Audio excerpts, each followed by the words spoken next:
Hello everyone. Nationalist movement toward freedom and partition 1939 to 1947 spectrum की book का chapter number 10 part 5 है हमारा।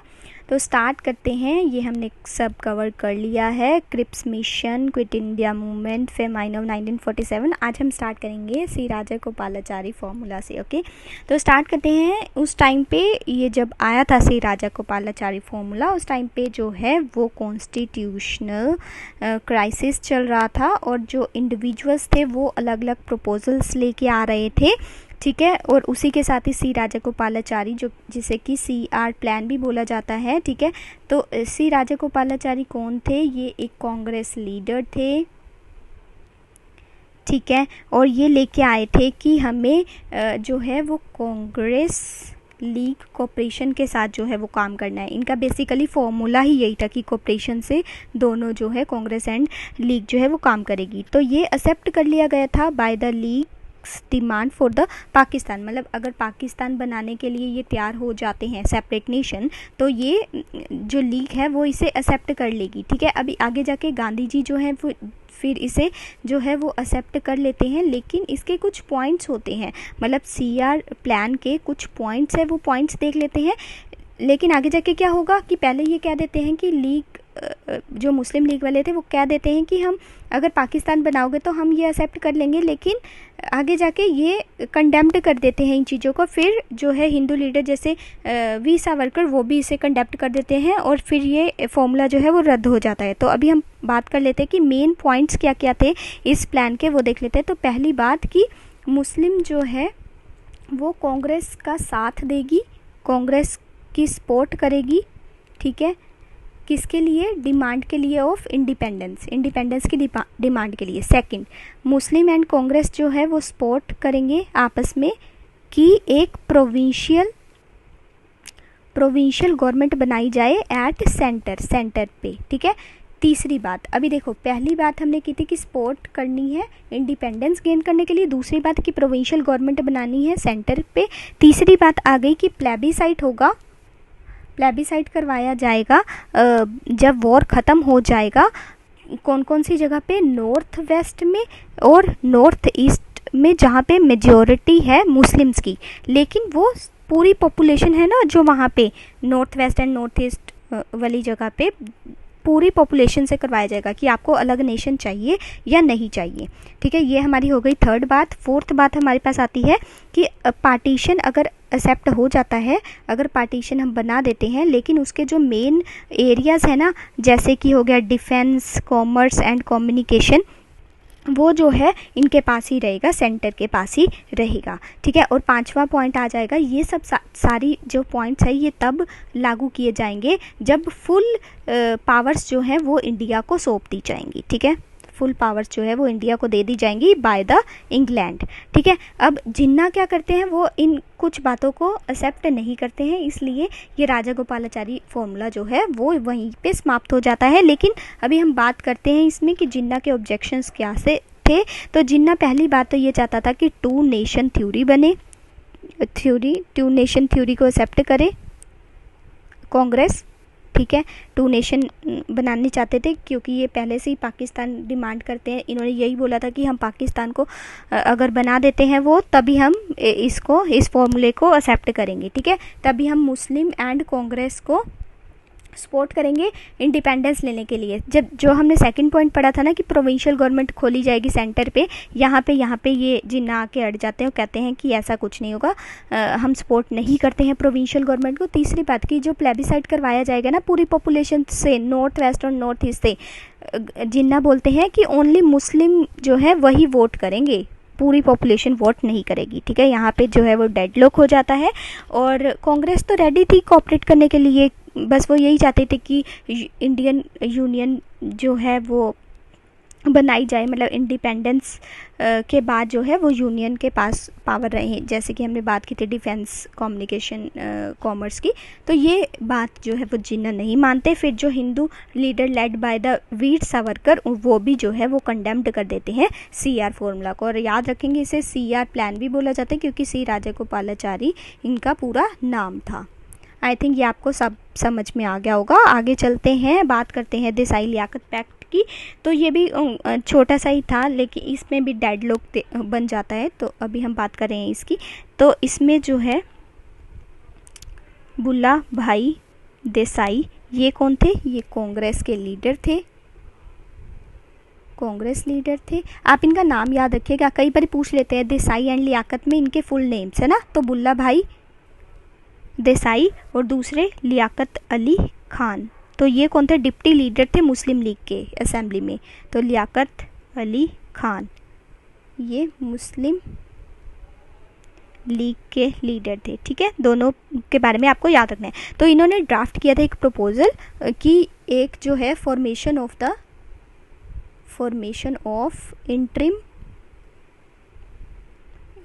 Government बनाई जाए सेंटर पे, ठीक है। इन्होंने ये प्रपोजल रखा था। ये पूछा जा सकता है कि what was the idea behind the Desai Liaquat pact. तो आपको याद रखना है formation of the interim government बनाने की बात की गई थी सेंटर पे, जिसमें ये बोला गया था कि equal number of person nominate by the Congress and leagues जो होंगे वो सेंट्रल लेजिस्लेटिव में होंगे, ठीक है। ये जो सेंटर पे इंटरिम गवर्नमेंट बनाई जाएगी इसमें इक्वल नंबर ऑफ पीपल होंगे फ्रॉम बोथ द पार्टीज, जो भी कांग्रेस थी और लीग थी, ठीक है। और 20% जो सीट्स थी वो रिजर्व्ड की जाएंगी, किसके लिए? माइनॉरिटीज़ के लिए। ये पूछा जा सकता है कि माइनॉरिटीज़ के लिए कितनी सीट्स जो है वो फिक्स की गई थी देसाई लियाकत पैक्ट में। और कोई सेटलमेंट जो है वो इसमें नहीं हुआ between the Congress and leagues, क्योंकि दोनों इस बात के लिए नहीं माने थे, ठीक है। तो ये याद रखेंगे, बुल्ला भाई देसाई एंड लियाकत अली खान। और कौन कौन सी? ये कांग्रेस लीडर थे, ये मुस्लिम लीग से थे डिप्टी लीडर, ठीक है। और इनका मतलब आइडिया जो मेन एम था इस फॉर्मूले को लाने का, तो formation of the interim government at the centre. और उसके बीच में भी दो इन्होंने पॉइंट्स बताए कि इक्वल नंबर ऑफ पीपल होने चाहिए इस गवर्नमेंट पे एट द सेंटर, मतलब लेजिस्लेटिव असेंबली में, जिसमें कांग्रेस के मेंबर्स और मुस्लिम लीग के मेंबर जो हैं वो इक्वल नंबर के होंगे। और 20% सीट्स जो है वो माइनॉरिटी के लिए फिक्स की जाएंगी, ठीक है। ये 20% आपको यहाँ पे याद रखना है। लेकिन दोनों के बीच में कुछ भी कॉमन नहीं रहा, दोनों ने इसको नहीं माना एंड सेटलमेंट नहीं हो पाई, ठीक है। वॉवेल प्लान के पास चलते हैं अब। ये हमारा थर्ड है, ठीक है। इसमें देखते हैं कि जब वॉर यूरोप में चल रहा था और अब बात आ जाती है 1945 की मई की, ठीक है। तो जापान का अभी भी थ्रेट था कि वो इन्वेड कर लेगा इंडिया को, ठीक है। तो कंजर्वेटिव गवर्नमेंट जो थी ब्रिटेन में, जिसको लेड किया जा रहा था बाय द चर्चिल, वो ये लेके आए थे, मतलब बिहाइंड द वॉवेल प्लान वही थे, लेकिन वो चर्चिल को आगे रखते हैं, जो कि वॉइस राय था, जो कि निगोशिएट करेगा विद द इंडियन लीडर्स, ठीक है, कॉन्स्टिट्यूशन क्वेश्चन के ऊपर। और कांग्रेस लीडर्स जो थे उनको रिलीज किया गया from the jails in the June 1945, ठीक है। अभी आपको ये याद रखना है, पहली बात तो ये जो कंजर्वेटिव गवर्नमेंट थी ब्रिटेन के अंदर, जो कि लेड की जा रही थी बाय द चर्चिल, उन्होंने जो वॉइस रॉय थे जो कि इंडिया में वॉवेल, उनको बोला कि आप निगोशिएट करो with the Congress and the league की हम कैसे इसको जो डेडलॉक बना हुआ है उसको सुधार सकते हैं। तो अब बात करते हैं why the government was keen on the solution now. अब गवर्नमेंट को सॉल्यूशन क्यों चाहिए था 1945 में, जब जो है आपका वर्ल्ड वॉर जो है वो एंड हो रहा था, क्योंकि जापान का थ्रेट अभी भी मंडरा रहा था। तो अभी इसमें 3 पॉइंट्स आएंगे, वो देख लेते हैं कि जो जनरल इलेक्शन होने वाले थे इंग्लैंड के अंदर मिड 1945 में जनरल इलेक्शंस होने वाले थे, ठीक है। अभी देख रहे हो मिड आ गया, मिड मई है यहाँ पे, मई 1945, तो जून आने वाला है। तो जनरल इलेक्शन थे इंग्लैंड के अंदर जनरल इलेक्शन से, इसलिए ये चाहते थे कि एक सॉल्यूशन पे हम पहुँच सके। दूसरा, पहली बात इलेक्शन, दूसरी बात कि प्रेशर आ रहा था फ्रॉम द एलाइज कि इंडिया का कोऑपरेशन होना चाहिए वॉर में, ठीक है। वॉर में इंडिया का कोऑपरेशन होना चाहिए, इसके लिए प्रेशर बन रहा था एलाइज, इसके बारे में हमने पहले भी बात की थी। एलाइज कौन कौन थे? यूएसएसआर, चाइना हो गया, यूएसए हो गया, ये दबाव डाल रहे थे ब्रिटिशर्स के ऊपर कि इंडियंस का सपोर्ट मांगो। तीसरी बात कि गवर्नमेंट जो थी वो चाहती थी कि डाइवर्ट किया जाए इंडियन एनर्जीज़ को into the channel more profitable for the Britishers, कि इंडिया के जितने भी रिसोर्सेज है बस उससे कोई ना कोई प्रॉफिटेबल हमें चीज़ें ले लेनी है। गवर्नमेंट का मेन मकसद यही था, इसीलिए ये इस डेडलॉक का सॉल्यूशन निकालना चाहते थे। आई थिंक ये आपको समझ में आ गया, वॉवेल प्लान हम पढ़ रहे हैं, ठीक है। एक बार दोबारा से देख लेते हैं। 1945 मई की बात है कि जापान का जो है वो अभी भी थ्रेट मंडरा रहा था।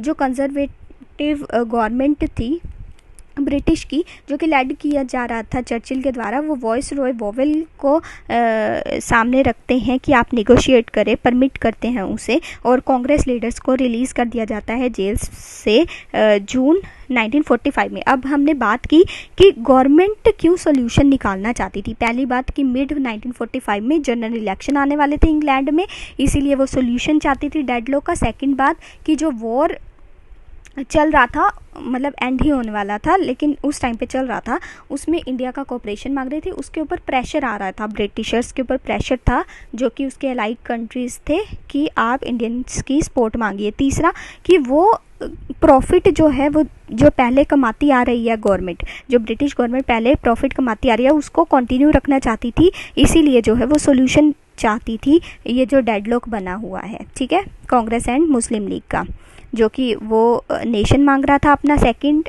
सेपरेट नेशन मांग रहा था, और कांग्रेस जो है वो इंडिपेंडेंस मांग रही थी, ठीक है।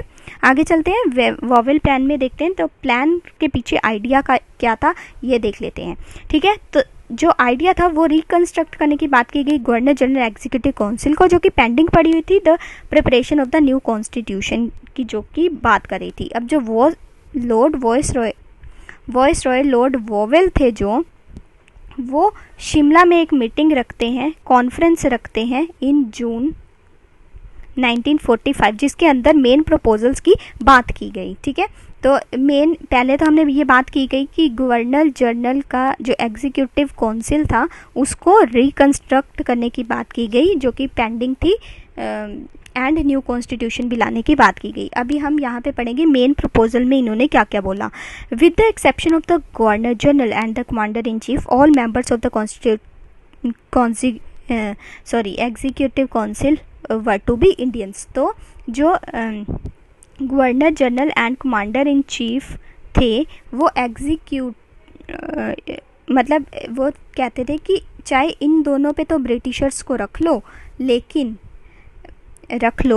जो एग्जीक्यूटिव काउंसिल में वो इंडियंस ही होंगे, ठीक है। ये वॉवेल लेके आए थे, वॉवेल का था कि हम governor general and commander in chief पे तो ब्रिटिशर्स को ही रखेंगे, और जो एग्जीक्यूटिव काउंसिल में दूसरे मेंबर्स होंगे वो इंडियंस होंगे, पहली बात। दूसरी बात करते हैं कि जो कास्ट हिंदू एंड मुस्लिम थे उसको इक्वल रिप्रेजेंटेशन मिलेगा, तो हिंदू एंड मुस्लिम को इक्वल रिप्रेजेंटेशन की बात की गई, ठीक है। तीसरी बात कि जो फ्रेमवर्क ऑफ 1935 का एक्ट था उसके बेसिस पर काउंसिल को रिकंस्ट्रक्ट किया जाएगा एंड इंटरिम गवर्नमेंट जो है बनाई जाएगी। तो इंटरिम गवर्नमेंट बनाई जाएगी, जो कि फ्रेमवर्क ऑफ 1935 का एक्ट आया था, गवर्नमेंट ऑफ इंडिया एक्ट 1935 आया था ना, उसके बेसिस पे। और जो गवर्नर जनरल था वो एक्सरसाइज करेगा veto on the advice of the ministers. तो गवर्नर जनरल जो है वो एक्सरसाइज करेगा his veto on advice of ministers की एडवाइस पर, ठीक है। एंड नेक्स्ट की जो रिप्रेजेंटेटिव्स थे ना डिफरेंट पार्टीज़ के, उनको सबमिट करवानी थी एक joint list to the viceroy for nominations to the executive council. If a joint list was not possible then separate list were to be submitted. अब दोनों पार्टीज़ को, ये जो कांग्रेस एंड मुस्लिम लीग थी, इनको जॉइंट जो है वो लिस्ट सबमिट करवानी थी कि उनको क्या कौन कौन से लोग जो है वो नॉमिनेशन में चाहिए फॉर द एग्जीक्यूटिव काउंसिल। वो कहते थे कि अगर ये जॉइंटली नहीं कर सकते हैं तो अपनी सेपरेट दे दो, ठीक है। एंड लास्ट पॉइंट था कि जो possibilities were to be kept open for the negotiation on the new constitution once the war finally won, ठीक है। अगर ये जीत जाते हैं वॉर को तो ओपन नेगोशिएशंस होंगी नए कॉन्स्टिट्यूशन लाने के लिए। ठीक है, आई थिंक ये समझ में आ गया होगा। दोबारा से देख लेते हैं कि जो लॉर्ड वोवेल थे, ठीक है, वो शिमला में कॉन्फ्रेंस रखते हैं जून 1945 में, जिसमें पहली बात ये बोलते हैं कि जो governor general commander in chief था वो तो ब्रिटिशर्स ही होंगे, लेकिन एग्जीक्यूटिव काउंसिल में अदर मेंबर्स जो हैं वो इंडियंस होंगे। दूसरी बात, हिंदू एंड मुस्लिम को इक्वल रिप्रेजेंटेशन मिलेगी। इंटरिम गवर्नमेंट जो बनाई जाएगी, तीसरी बात, वो फ्रेमवर्क ऑफ 1935 का जो एक्ट आया उसके अकॉर्डिंग बनाई जाएगी। फोर्थ पॉइंट जो था कि जो गवर्नर जनरल था वो अपनी पावर जो है वीटो पावर उसको एक्सरसाइज करेगा on the advice of the ministers. पांचवी बात कि जो कांग्रेस एंड मुस्लिम लीग जो पार्टीज़ हैं वो जॉइंटली नॉमिनेशन किस किस को नॉमिनेट करना चाहते हैं काउंसिल के लिए, एग्जीक्यूटिव काउंसिल के लिए, वो एक जॉइंट जो है वो अपना रिप्रेजेंट करेंगे जॉइंटली। लेकिन अगर वो जॉइंटली लिस्ट नहीं देना चाहते हैं तो सेपरेट लिस्ट भी वो दे सकते हैं। पांचवा पॉइंट कि जो न्यू कॉन्स्टिट्यूशन आएगा, ठीक है, उसके लिए ओपन नेगोशिएशंस होंगी once the war is ended. तो ये था पूरा प्लान इनका। ठीक है, अभी हम आगे देखते हैं कि मुस्लिम लीग का क्या स्टैंड रहता है, ठीक है, और बाद में कांग्रेस का क्या स्टैंड रहता है और वोवेल ने क्या मिस्टेक्स की इसमें ये जो लेके आया था। तो अभी हम बात कर लेते हैं मुस्लिम लीग के स्टैंड की। तो लीग जो था ना वो चाहते थे कि all Muslim members to be the League nominees. बस इनको तो ये था कि मुस्लिम्स ही हर जगह पे जो है वो लीग में प्रेजेंट हों।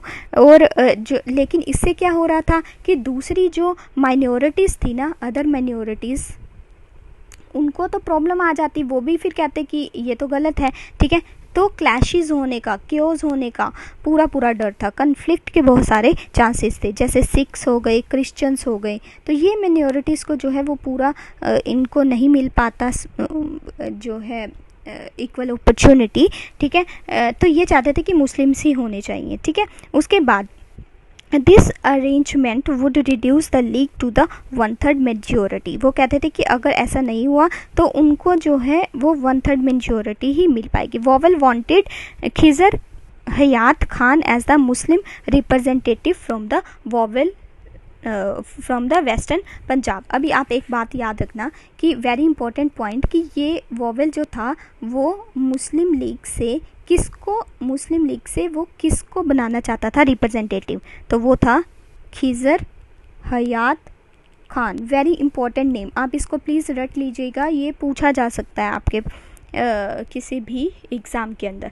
तो लीग जो थी वो क्लेम करती थी some kind of veto in the council with decision oppose to the Muslim needing to the 2/3 majority for the approval.